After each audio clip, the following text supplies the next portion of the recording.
नमस्कार दोस्तों, स्वागत है आपका हमारे चैनल पे। और आज हम बात करेंगे भगवत गीता के अध्याय 2 का सबसे महत्वपूर्ण भगवान श्री कृष्ण ने जो संदेश दिया, वीतरागता और एक स्थित प्रज्ञ पुरुष की क्या पहचान है। ये आपके प्रैक्टिकल लाइफ के लिए भी बहुत इम्पोर्टेंट है, क्योंकि आप बहुत सारे हमारे यहाँ सन्यासी और बहुत सारे ज्ञान देने वाले लोग हो गए हैं। तो कैसे पहचान किया जाए कि कौन सा व्यक्ति असली मायने में सन्यासी है और असली मायने में वो वीतरागता को जानता है। ये उसकी एक कसौटी भी है पहचानने की। तो हम इसमें शुरू करेंगे कि सबसे पहले हमारा भगवान कृष्ण जी बताते हैं कि अपने शरीर को आप एक रथ समझिए, चैरियट, और जो इसके घोड़े हैं, वो रथ के घोड़े, वो आपकी इंद्रियां हैं, जैसे आपकी आइज़, स्किन, आपके ईयर और जो भी 5 सेंसेस हैं, वो आपके सेंस ऑर्गन जो हैं वो इसकी इंद्रियां हैं, क्योंकि आप इन्हीं के थ्रू बाहर के दुनिया को सेंस करते हैं। राइट, ये सेंसर्स हैं आपके और यही आपको लेके चलती हैं बाहर की दुनिया में। तो ये 5 घोड़े हैं और मन जो है इसका, उसके हाथ में लगाम है। मन जो है इसका, जो इसको चलाने वाला है, रथ का सारथी है, वो मन है आपका। लेकिन जो एक्चुअल में मालिक है, जो रथ पे सवार है, वो चेतना है, कॉन्शियस है और आत्मा है, जो भी कहें। तो ये जब घोड़े चलते हैं तो ये घोड़ों की अपनी वासनाएं हैं, जैसे लोभ, मोह, काम, क्रोध। राइट, सो लोभ, मोह, काम, क्रोध इनकी अपनी वासनाएं हैं और इस वासनाओं से ही आकर्षित होते हैं। ठीक है, फॉर एग्जाम्पल हर जो भी सेंसेज है वो अपनी अपनी वासनाओं से अट्रैक्शन होते हैं। जब ये रथ चलता है तो घोड़े अपनी अपनी वासनाओं की तरफ भागते हैं। लोभ, मोह, काम, क्रोध की तरफ आपकी इंद्रियां भागती हैं। तो आपका रथ जो है सही से नहीं चलता। मन के हाथ में क्या है? सबका लगाम है। मन उनको खींचता है और उनको सही दिशा में चलने के लिए बोलता है। बट मन भी एक शरीर का ही हिस्सा है, सूक्ष्म हिस्सा है, जो शरीर का ही कमांड फॉलो करता है।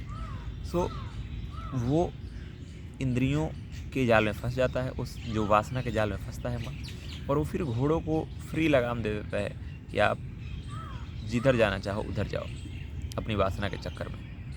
तो फिर कोई घोड़ा इधर भागता है, कोई घोड़ा उधर भागता है, अपनी अपनी वासनाओं में भागते हैं और मन भी उनमें शामिल हो जाता है। मन भी उनके अनुसार चलना शुरू कर देता है। फिर आपका अल्टीमेटली ये रथ कहीं नहीं जा सकता। फिर कैसे होगा?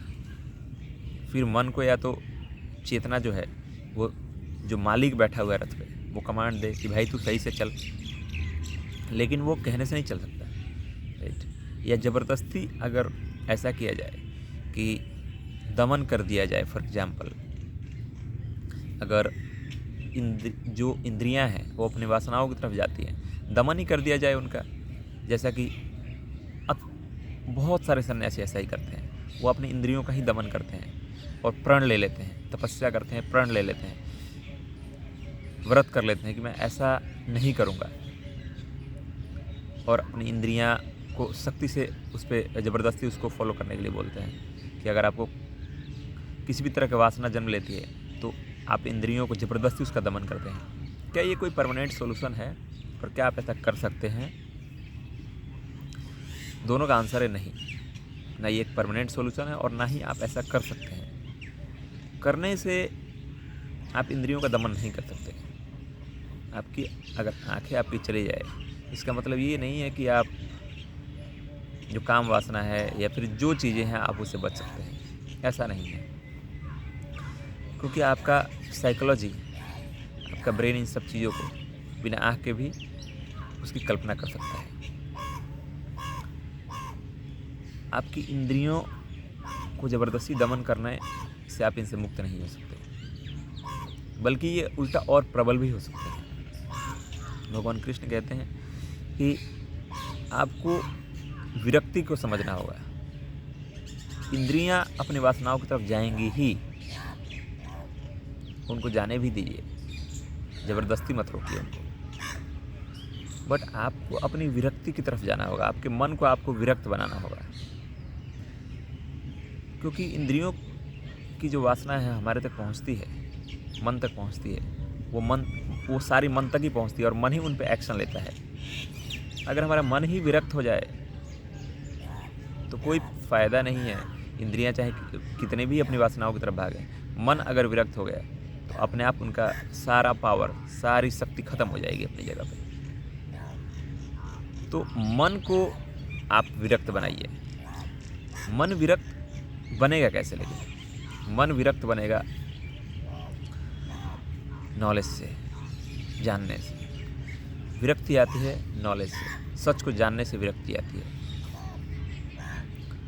जब आप जान जाते हैं जीवन के सत्य को, तो ऑटोमेटिक अपने आप आपको वैराग्य और वीतरागता आ जाता है।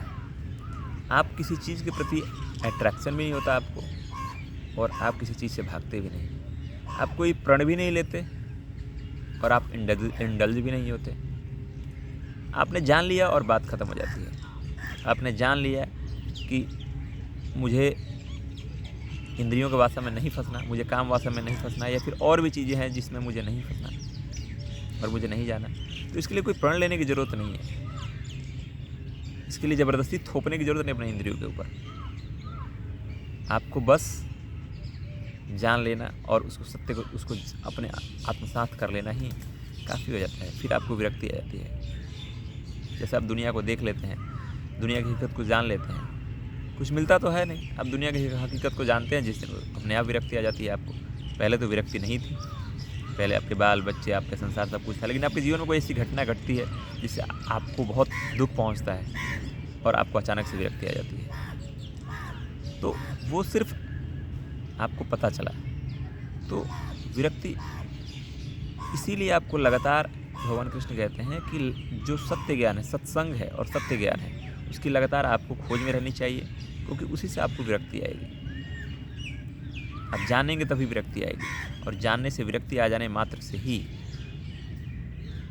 आप स्थित प्रज्ञ बन जाते हैं। फिर आपका जो आपके अंदर इंद्रियां, आपके अंदर वासनाएं तो सारी जन्म लेती हैं। ऐसा नहीं है कि किसी भी स्थित प्रज्ञ पुरुष के अंदर वासनाएं मर जाती हैं। वासनाएं नहीं मरती कभी। वासनाएं प्रबल है, वो नहीं मरती।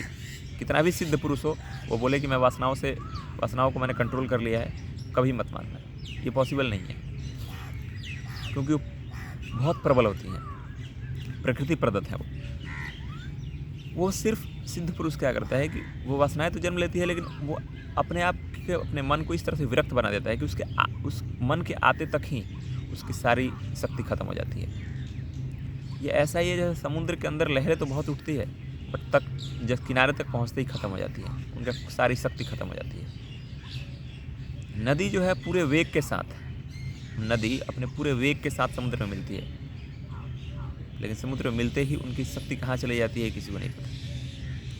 वैसे ही ये हमारी वासनाएं जो हैं, हर व्यक्ति में एक नदी की तरह उथल पुथल मचाकर हमारे तक पहुँचनी तो चाहिए, लेकिन हमारा मन जब विरक्त रहेगा, वितरागी हो जाएगा हमारा मन, तो हमारे मन तक आते ही उनकी शक्ति पूरी तरह से निष्क्रिय हो जाएगी, किसी काम की नहीं बचेगी। चाहे 1000 वासनाएं उठे, क्या फ़र्क पड़ता है। जब मेरे मन तक आती, मेरे मन को अल्टीमेटली एक्शन लेना है, मेरे मन तक आते ही अगर उनकी सारी शक्ति खत्म हो जाती है,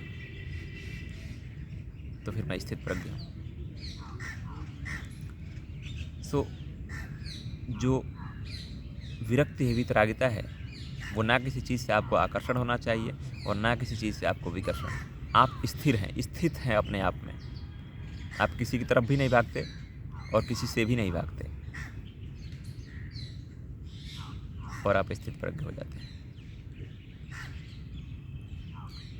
सो मैं आशा करता हूँ कि आपको ये बात समझ में आई होगी। बहुत ही पावरफुल नॉलेज है भगवद गीता से। आज इस पर सोचें, और ये वीडियो देखने के लिए आपका बहुत बहुत धन्यवाद।